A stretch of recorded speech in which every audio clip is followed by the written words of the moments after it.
Hit TV అభిమాన ప్రేక్షకులకు స్వాగతం. నేను మీ నాగేంద్ర కుమార్. ఇప్పుడే జాక్ సినిమా చూసి వచ్చాను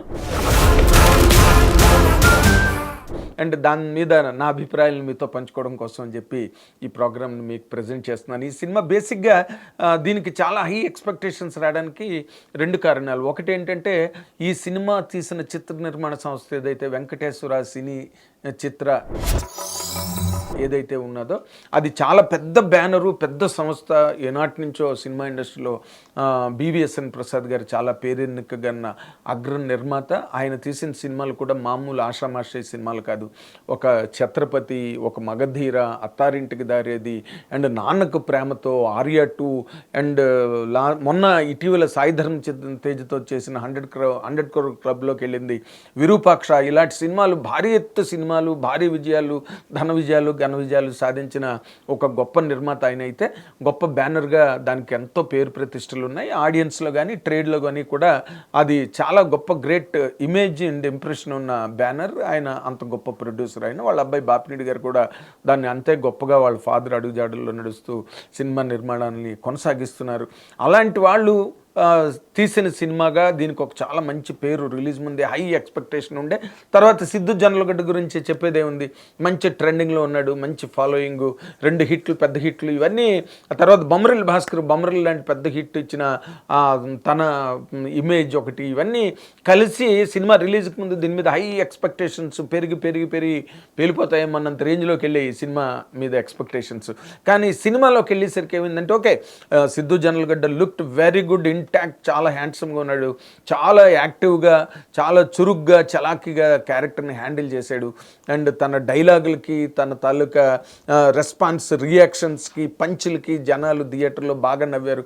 దాంట్లో ఎక్కడ ఏ రకమైన లోటు జరగలేదు థియేటర్లోని. అండ్ ఎంగేజింగ్గా ఉన్నది అని చెప్పడానికి కూడా ఏమాత్రం డౌట్ ఏం లేదు. చాలా ఎంగేజింగ్ ఉన్నది. చాలా పార్ట్స్ ఆఫ్ ది ఫిల్మ్ చాలా అరెస్టింగ్గా ఉంది. థియేటర్లో అందరూ కూడా కళ్ళార్పకుండా చూసిన సన్నివేశాలు కూడా ఉన్నాయి ఇందులో. దానిలో అసలు ఏమాత్రం మనం సందేహించక్కర్లేదు. కానీ వచ్చిన ప్రాబ్లం వల్ల ఏంటంటే ఈ సినిమా కథ చాలా హెవీ పాయింట్. అంటే దేశ భద్రత, దేశ రక్షణ, సంరక్షణ, ఇలాంటి వాటికి ఈ దేశంలో వందల కోట్లు ఖర్చు పెట్టి ఈ దేశాన్ని పరిరక్షించడం కోసం టెర్రరిజం నుంచి కానీ, లేకపోతే క్రాస్ బార్డర్ ఇన్ఫిల్ట్రేషన్స్ నుంచి కానీ, లేకపోతే ఈ దేశ శాంతి భద్రతలను నెలకొల్పడానికి, పౌర జీవనాన్ని సపోర్ట్ చేయడానికి ఎంత ఖర్చు పెడుతున్నారో, అజిత్ డోవల్ లాంటి జీనియస్లు ఎంత కష్టపడి పనిచేస్తున్నారో, రీసెర్చ్ రా ఏజెంట్లు కానివ్వండి, లేకపోతే పోలీస్ ఫోర్స్ కానివ్వండి, మిలిటరీ కానివ్వండి,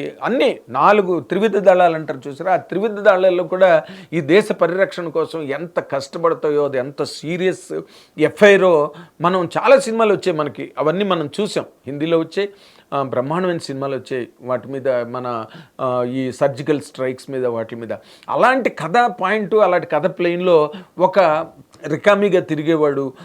అంటే క్రికెట్లో కూడా తను చిన్నటి నుంచి క్రికెట్లో ట్రైనింగ్ ఇద్దామన్నప్పటికీ కూడా ఆ ట్రైనింగ్కి కూడా సూట్ కాకుండా ట్రైనర్కే తలనొప్పి తెప్పించి తండ్రి కూడా తల పట్టుకునే ఒక క్యారెక్టర్ పెద్ద అయిన తర్వాత సడన్గా ఈ ఆపరేషన్లోకి ఎంటర్ అయిపోతుంది. అది కూడా ఎందుకు, తనకు ఉద్యోగం రాని కారణంగా ఉద్యోగం సంపాదించుకోవడం కోసం ఒక కేసును కనుక తను సాల్వ్ చేయగలిగితే తద్వారా తను ఉద్యోగం సంపాదించుకుంటాడు, తనకు ఉద్యోగం దొరుకుతుందని నమ్మకంతో ఒక యంగ్ బాయ్ ఈ ఆపరేషన్లోకి ఎంటర్ అయిపోవడం అన్నదే చాలా విచిత్రంగా అనిపించింది కథలో. అలాంటి ప్లేన్ ఎలాగ ఆలోచించగలిగారో కూడా ఒక్కసారి చిన్న మనకి గగురుపాటు కలుగుతుంది. ఎందుకంటే పైగా ఇందులో ఒక్కటేంటంటే అంత క్యాన్వాస్ ఉన్న స్టోరీని హీరో చాలా ఈజీగా, అంటే సిద్ధు జొన్నలగడ్డ జోకులు వేసుకుంటూ అక్కడక్కడ సీరియస్ అప్రోచ్ ఉన్నది, లేదని అనట్లేదు. ఆ చేజులు కానీ వాళ్ళని పట్టుకోవడానికి కానీ అవన్నిట్లోని కొంచెం సీరియస్ అప్రోచ్ ఉన్నప్పటికీ, but basic line, basic character హీరోది ఎలాగా, తను చాలా ఫ్రివోలస్ క్యారెక్టరు, చాలా సరదాగా జాయల్గా, మళ్ళీ మధ్యలో అమ్మాయితో చిన్న రొమాన్సు, ముద్దు సీన్లు, ఇలాంటి కథలో ఎలాగా సీరియస్గా. ఇప్పుడు సిద్ధు జొన్నలగడ్డ నిజంగా తన ఇమేజ్ని మార్చుకోవాలి, ఒక డిఫరెంట్ ఫిల్మ్, ఒక డిఫరెంట్ ఇమేజ్ని సంపాదించుకోవాలని తను కనుక నిజంగా గట్టిగా సంకల్పించుంటే కనుక ఇలాంటి కథని అటెంప్ట్ చేయకూడదు. అటెంప్ట్ చేసినా దాని తాలూకు సీరియస్నెస్ని ఆ టెంపోని లాస్ట్ వరకు మెయింటైన్ చేసి అదే సీరియస్నెస్లో కథ వెళ్ళాలి. అప్పుడు గనక సినిమా హిట్ అయితే తనకి నిజంగానే తను అనుకున్నట్టుగా ఒక డిఫరెంట్ ఇమేజ్ వస్తుంది. అండ్ సిద్ధు జొన్నలగడ్డని అభిమానించే ఆడియన్స్ కానివ్వండి, లేకపోతే తన కోసం కథలు రాసుకునే వాళ్ళకి సిద్ధు జొన్నలగడ్డ ఒక మంచి ప్లాట్ఫామ్ని క్రియేట్ చేసిన వాడు అయి ఉండేవాడు.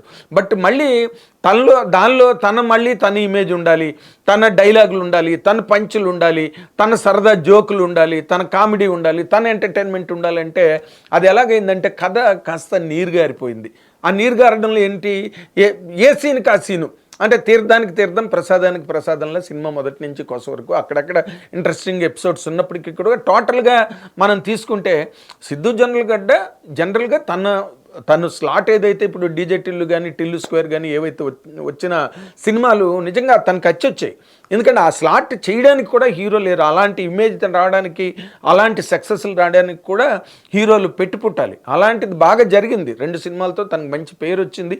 ఆ కైండ్ ఆఫ్ ఫిల్మ్స్కి అంటే ఒక టైంలో షమ్మీ కపూర్ వాళ్ళు చేసిన సినిమాలు చాలా ఫ్రివాలస్గా ఉంటాయి, చాలా కామెడీ, ఎంటర్టైన్మెంట్, మంచి సాంగ్స్, రొమాన్స్, ఇవన్నీ అలాంటి పందాలో వెళ్లకుండా మళ్ళీ ఇలాంటి కథను ఎన్నుకుని ఆ కథని డైల్యూట్ చేసేటట్టుగా ఇక్కడ సిద్ధు జొన్నలగడ్డ ఇమేజ్కి ఆ స్టోరీ లైన్ తాలూకు నేచర్కి రెండిటికి కూడా క్లాష్ ఈ సినిమాలో, సివియర్ క్లాష్ అనమాట. ఆ క్లాష్ వల్ల ఏమైందంటే సినిమా ఎటుపక్క తీసుకెళ్తున్నాడు డైరెక్టరు.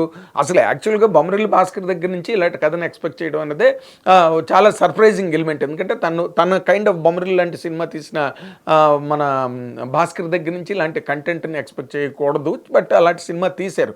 కానీ దానివల్ల జరిగిన నష్టం ఏంటంటే ఇది ఆ సినిమా కాదు, ఈ సినిమా కాదు, ఏ సినిమావో తెలియనట్టుగా తయారైంది. మధ్యలో ఒక లవ్ సాంగ్, 2 సాంగ్లు మళ్ళీ రెగ్యులర్ రొటీన్ ప్యాటర్న్ అన్నదాన్ని వదులుకోవట్లేదు మనాళ్ళు. పెద్ద హీరోలు అందరూ వదిలేశారు. ఇప్పుడు అల్లు అర్జున్ పుష్పతో అటు వెళ్ళిపోయాడు. ఇప్పుడు పెద్ది కూడా రామ్ చరణ్ మళ్ళీ రాగడ్ అండ్ రస్టిక్ లుక్ వేరే ప్లెయిన్లోకి వెళ్ళిపోతున్నారు పెద్ద హీరోలు.